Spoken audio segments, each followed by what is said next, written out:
A very good Saturday evening to all our viewers. You're tuned on to the weekend edition of Primetime News, and we are bringing you the news this evening live and direct from our Newsfirst studios in Colombo. I'm Joel Outscoon. Let's start off with a look at the headlines for today. President calls on everyone to contribute in creating a positive political culture. Over 1.2 million people affected by the drought. Railway guards strike over bug infestation.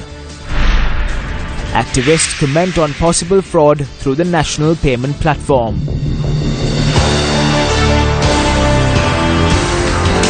And now for those stories in detail. Police STF personnel exchanged fire with a group of suspects in the Kurana Junction in Negombo this evening.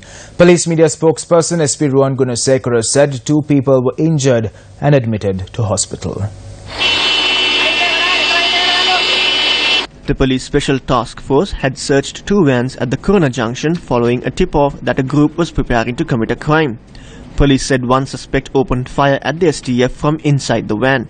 2 suspects were injured in the retaliatory fire by the STF. The STF arrested another 2 suspects and handed them over to the Negombo police. The police media spokesperson said 2 T-56 assault rifles and a pistol were taken into custody. The police has launched further investigations into the incident.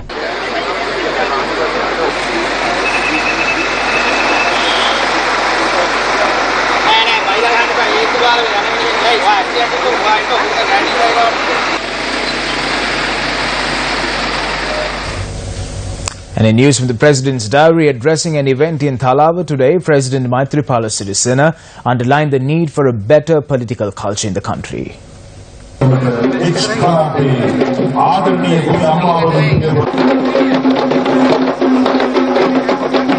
The President was speaking at the event to present 100,000 title deeds to Mahavali settlers. 6,000 farmers from the H zone were given land deeds, while title deeds for lands under the Singha Regiment 15th Battalion were presented by the President.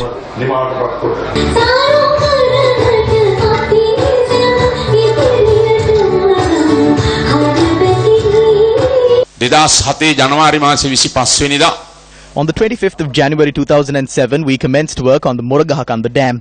48 hours later, I was removed from that ministry and the project did not proceed. Funds were not released for 5 years.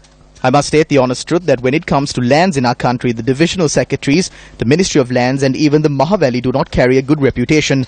There was an era when corruption, fraud and waste flowed from the topmost position in the country to the very bottom. So when we initiate change, we face obstacles. As a country, we are going to bring about change. This cannot be done overnight. Corruption took place for a long period. It is said that habits are hard to break. Everyone comes to power saying they will put an end to fraud and corruption. However, they repeat what their predecessors have done. That is the political culture of the country. That is why the masses reprimand us, saying all are the same. This is the reason for us to create a positive political culture and nurture honest and hard-working politicians and public servants. This is not an easy task, but in the midst of all this criticism, insults and allegations, we must all work together to achieve this. And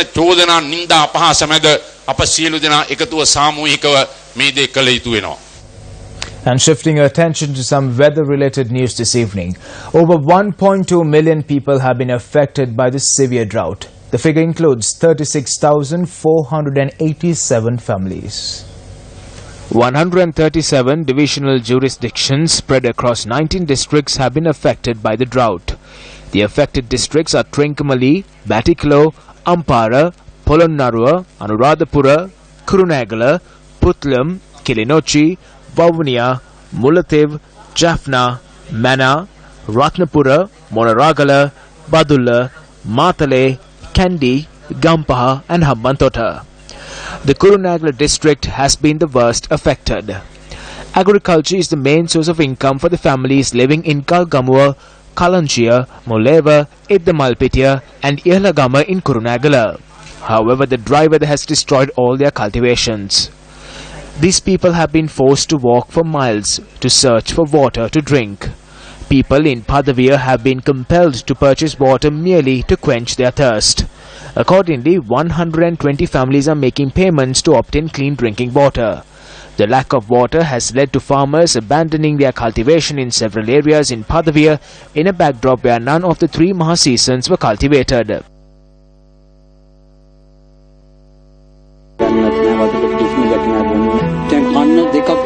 අපිට කිසිම ගොවිතැනක් නැහැ. පදවි වැවත් දැන් හිඳිලා අන්තිමටම. නමුත් මේ මිනිසුන්ට කිසිම පිළිසරණක් නැහැ. බොන්න වතුරම 2014 අල්ලපු නියගෙන් පස්සේ මේ තමා ලොකුම නියගයක් අල්ලලා තියෙන්නේ.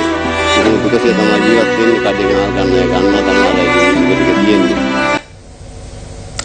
19 districts continue to experience the brunt of dry weather, with water becoming a luxury for the people. At the same time, over in Kandy, water was going to waste due to the rupture of a water pipe. People from Thalwata claim that a water pipe under the Kandy-Digana road ruptured and water has been going to waste since last night. The responsibility of repairing it is vested with the Kandy Municipal Council. However, no authority has taken action to repair it. We informed everyone this is a complete waste. It is better to repair it immediately.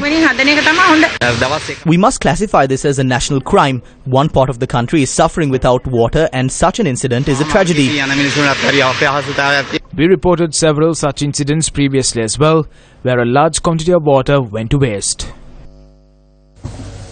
On to more news this evening. Now, the All Ceylon Peasants Federation claims that a fraud much larger than the bond scam can be committed by the national payment platform. Deputy Minister Harsha De Silva's statement in Parliament was based on the information that was provided to him. He trusted this information. In that case, who misled the Deputy Minister and why? In truth, it is Mohandan Kanage who has misled the ministers. The ministers have fallen prey to their misleading schemes. From where did they get the power to mislead the lawmakers and the government? They want to spread their dominance over the monetary sector. Who gave them the power? When the bond scam was exposed, it was something new to the people. But today the people are aware of the central bank treasury bond scam. But the NPP will pave the way for much greater scams. It is the responsibility of the government to put a stop to that. Minister Rajitha said the corrupt activities that happened was similar to a slice of an onion. If that is the case, the act that is going to take place via total pay can only be described as a massive pumpkin. හේම් වට්ටක්කා නැත්තම් මොරගොල්ලගම වට්ටක්කා ගෙඩියක size එකට තමයි මේක ගලපන්න වෙන්නේ. What type of fraud could take place through the national payment platform? Senior banker Rusiripala Thenakun shared these views with News First. There is a big suspicious background to this entire issue, and the strange thing is the company that has been announced as the parties providing the services in this regard was not even registered at the time when they made the announcement that such a function has been allocated. Now this leads to a lot of suspicion. Firstly, the amount of money that is allocated by the government.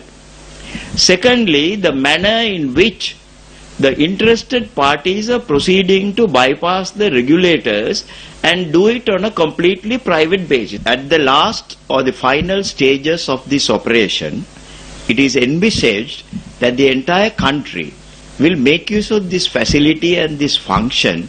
When this happens, there is a service element, there is a transaction fee involved in this. Now, if this transaction fee is not regulated by a regulator, which has the broader interest, the interest of the consumers, the interest of the public, it can lead to a lot of malpractices where huge sums of money will be earned by parties through this process. Now this is going to be like another scam and a scandal like what we experienced in the bond scam. So there is a lot of ground for any unscrupulous parties to play a role and earn huge sums of money due to the ignorance of the people, due to the novelty of the subject.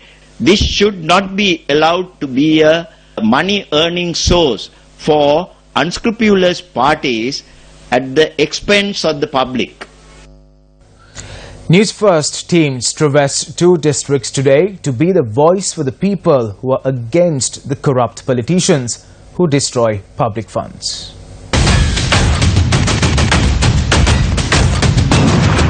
The campaign to create a Sri Lanka free of corruption operated today in the districts of Matale and Galle. The team in the Matale district began their journey from the city of Matale.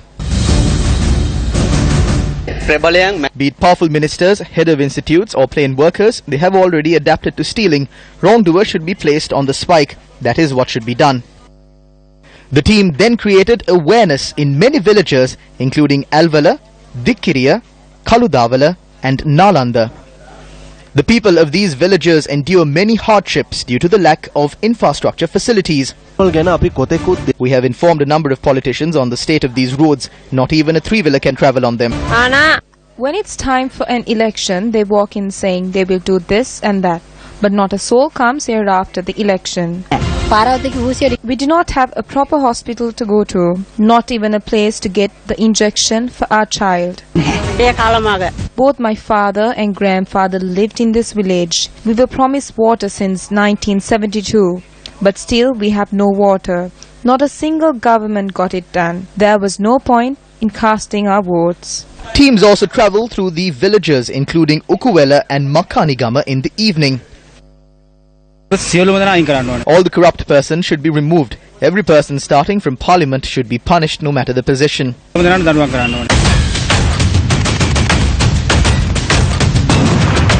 The team in the Gaul district began their day from near the Kanneliya reserve. Most of the villagers around the reserve told us that officials have not yet paid attention to the environmental destruction done by visitors who come to the reserve. This government came, the other government came. What everyone did was destruction. We see that they bring down vehicles worth millions while poverty is rampant in our country. Chasing the thieves is not enough. The problem will not be solved from there. They must be punished so they won't do it again.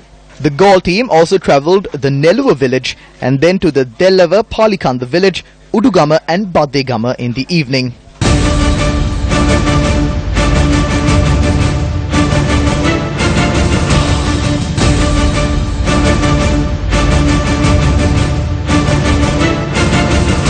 We should not focus on politics but on the development in Sri Lanka.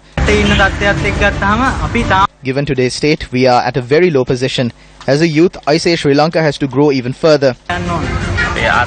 Even my parents were in this condition. We have to change the system before we do anything else. It's difficult to find a good person to cast our vote today. We need to bring in more young people.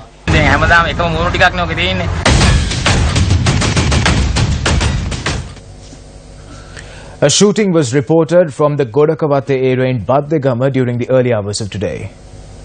Two unidentified people on a motorcycle had shot at a person sleeping in a house in the Godakawate area. The injured was identified as 34-year-old Rangana Janit Kumara. He had attempted to fight the shooters at the scene, during which the two persons fled, leaving behind the weapon and its ammunition. It was two people. The second person came upstairs. We hit him. The helmet visor was raised when we hit him. I was asked to bring something to attack them as the weapon had no ammo. Only the mic pot was within reach and I slammed it on his back. He then fell into the ledge and then ran. The victim is currently receiving treatment at the Karapitiya Teaching Hospital. Investigations are currently underway to apprehend the shooter. Deputy Minister Palitharange Bandara attended the opening ceremony of the renovated Thabbowa Reservoir today. The people of Sri Lanka are used to the slave system. If the king says, stay there, run here, do this, we would comply. The officers should do the part of an officer. They should carry out their own duties. Then there won't be any conflicts with the law, the courts, and there won't be any clashes between politicians and officials. Good governance can be created in this way. MP Rohit from Kalutara didn't go before the bribery commission after accusations were levelled against him. His excuse was that he was bit by a snake. When MP Basiraj Paksa was summoned, he dodged the investigations by getting a ruling from a higher court. Today, if accusations are levelled or summons are issued, investigations would be carried out and persons step down. When the accusations are proven to be false, they take up the post once again and continue work. Minister SP Disanayake defended the Justice Minister over allegations of delaying investigations.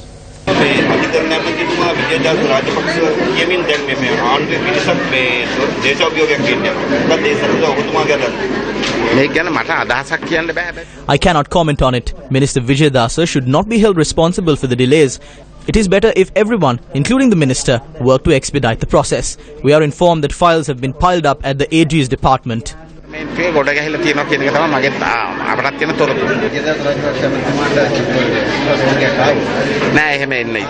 No, there is no provision for that. Individual decisions cannot be made. The party will make a decision. I don't think such a motion will be moved against Minister Vijayadasa Rajapaksa. However, the matters relating to the Hambantota port are serious in nature. Their party must take decisions and we must not panic over it. The National Youth Council organized a march today in line with the World Youth Day. The group marched to the Bambalapitiya police grounds, having started their march from the Independence Square, Colombo. A group including Minister of Law and Order and Southern Development, Sagala Ratnayaka, attended the event.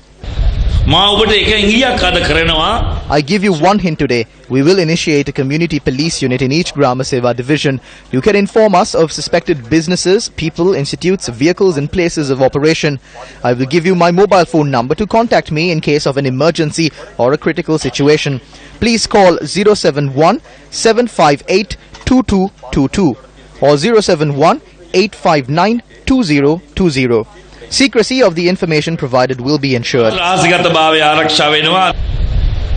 Our country has been turned into a hub for drug transits. Drugs from one continent arrives in our country before being distributed to the other continents. Even the underworld is involved in this. People said before that only the small fry were apprehended by the law. However, I assure you that through this new direction, all fish, big and small, will be apprehended by the law. Nobody will receive any pardon. We do not protect drug lords. We don't strike deals with them, unlike the previous government. Minister Sajid Premadasa commented on the security in the north while visiting Jaffna today. The Minister of Housing and Construction distributed vocational training equipment and uniforms to youth in Jaffna and Kilinochchi at an event at the Thirumalai Arts Centre in Jaffna. In 2017, my ministry constructed 49 Udagamana villages comprising of 2,551 houses. We will make those contributions to the people in the north. The President is carrying forward the reconciliation process in the midst of conspiracies. I must note, we are all children of one mother.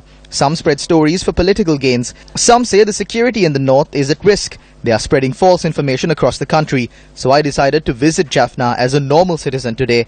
I came in one vehicle with 2 security officers and my driver. There is no security issue in the north. And on to a story that made it to the headlines this evening. Railway guards operating from the Maradana station refrained from duty for over an hour today to protest the failure to take action to rid their restrooms of a bug infestation. The railway's control room said the strike action resulted in the delay of the train bound to Rambukana from Colombo. The strike commenced at 10 this morning and went on till 11:30. The department wasted funds under the guise of removing these bugs. They brought in various companies and sprayed substandard pesticides, but it did not have any impact. Today we informed the General Manager of Railways to immediately resolve this matter. Today measures were taken to control the pest situation.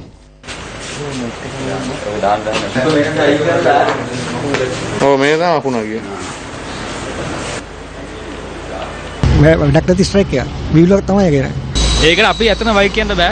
ඒගොල්ලන්ගේ මේ මකුළු එනවා මේ හුණු එනවා කරපොත් වෙනවා කියලා. ඒක අපේ අදාළ නෑනේ. අපේ ගෙදර මකුණු එනවා නම් ඒක අල්ලපු ගෙදරක පට්ටේ පලි නෑනේ. අපිට ගිහලා අයින් කරන්න තමයි වෙන්නේ. කොරෝනේ ඒගොල්ලෝ සුද්ධ පරිසර කරලා ඒගොල්ලන් තියාගන්න එපා.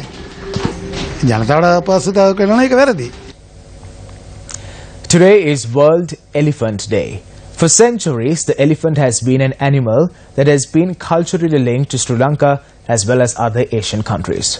However, the present situation of the majestic beast here in Sri Lanka is a heartbreaking one. Environmentalists say the state must be actively involved in securing the elephant's right to live. They point out that the situation has resulted in tamed elephants facing cruel harassment as well. These visuals are currently making the rounds across social media, drawing negative attention to the treatment of elephants in the country.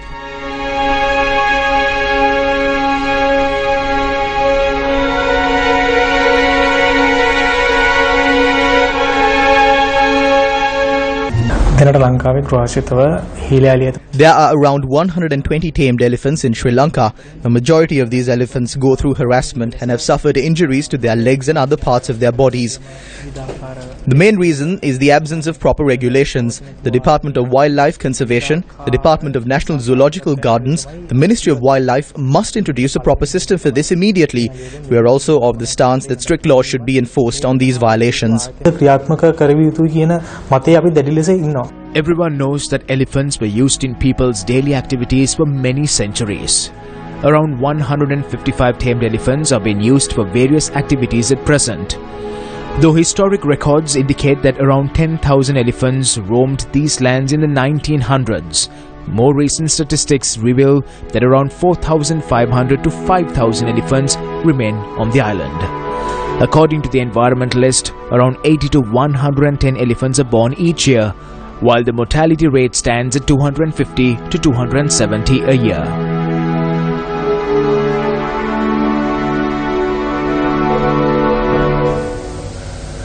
Well, you're tuned on to the weekend edition of Primetime News. If you missed out on any stories thus far, simply log on to our website www.newsfirst.lk. With that, we'll move on to a short commercial break. More news after this break. Welcome back. The Platform for Freedom convened a media briefing today. It is 2 years now into the life of this government, and there is a worrying sense amongst the public at large that there isn't a sense of clear direction. The messages that one seems to be getting coming out of government are somewhat confusing. In particular, we have concerns with regard to what is happening in respect of constitutional reform. The second area of great concern is transitional justice. Why is it that public interest in these issues only increases when the joint opposition and other forces start again disseminating deliberately false and misleading information? The third area of concern, of course, is that in any functioning democracy, elections are the basic mechanism of choice and change. Local government elections in this country have been postponed for years. Now there is a suggested amendment to the Constitution to ensure that provincial council elections are all held on the same day. There are serious concerns here with regard to basic democratic rights and entitlements. Serious concerns also with regard to the impact of such decisions in respect of devolution. So it's time that the government, and indeed the other political parties too, because they have a role to play in this as well, wake up and recognize that the democratic aspirations and expectations that were legitimately raised in 2015 are not to be disappointed, because the long-term effect of that is a public cynicism and disillusionment in representative democracy. And I'm sure no one in this country wants that to happen. The 5th annual memorial oration of late General Deshamani Dennis Pereira, organized by the Association of Retired Flank Rank Officers, was delivered by Lieutenant General Mahesh Senanayake, Commander of the Army, at the Kothulawala Defence University Auditorium.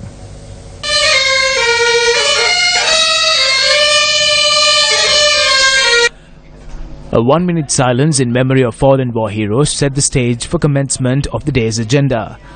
ARFRO President Rear Admiral retired H.S. Ratnakirti, together with Ranjani Pereira, the spouse of the late General Dennis Pereira, garlanded the photo of the late General. Armed forces are the guardians, saviors of the nation. That trust and the belief has to be brought again. So we are on an engagement policy. The catchword here is the trust. What we lost for many years with our sisters and brothers who are living in other part of the country, especially in the north and east. That trust has to be built by us who are serving today, with the guidance of the people, our commanders who are seated. They have done their job. And we are here to ensure there is no war in this country. So we will not allow extremism to be re-emerged. So I am humbly requesting all the Army and the Navy officers who are serving here today to understand the importance of building trust again. Establish dialogue through interaction with all stakeholders, whether it is government, whether it is religious, whether it is a beggar on the road, whether an ex-LTT cadre, whether an extremist, whether is a radical, whether is a university student. It is our responsibility in today's context that we establish dialogue. If we feel that we can do it alone, in isolation, we are going to do the same mistake what we did long years back. So today the time has come. We have to think on this dialogue. Commander of the Navy and a large gathering of both serving and retired officers and relatives of General Deshamani Dennis Pereira were also present at the occasion. NITHM, the law journal of the Law Students Association of the Jaffna University, was launched today. Jaffna High Court Judge M. Ulanchelian, who attended the event, to also deliver the inaugural Law Department lecture of the Jaffna University. Be no doubt that all of us want the judicial system to function more efficiently. The criminal justice system too calls for attention. Focus is required not just on the severity of the punishment, but attention is first required towards all those factors as would prevent occurrence of crime, and should one occur, minimize the possibility of its escaping detection. Citizens do not have to live in insecurity or fear. At this forum, I request our Professor Vice Chancellor, now the time is enough to promote to Faculty of Law. My humble request to promote our Department of Law, enable to Faculty of Law. A special medical camp took place today for the people of Aralagangvilla, Polonnaruwa. The medical camp took place at the Aranaganvilla Veheragala Mahavidyalaya under the auspices of Chaturika Sirisena. Students in the area were also gifted with books and other schooling needs at the occasion. This event was organized by the Presidential Secretariat and the Mahavali Authority. Well, on that note, we wrap up this week in edition of Primetime News. It was a pleasure to have you with us this evening. More news follows on our award-winning website, that is www.newsfirst.lk. I'm Joel Outsgood. Have yourself a great evening ahead. Take care. God bless you.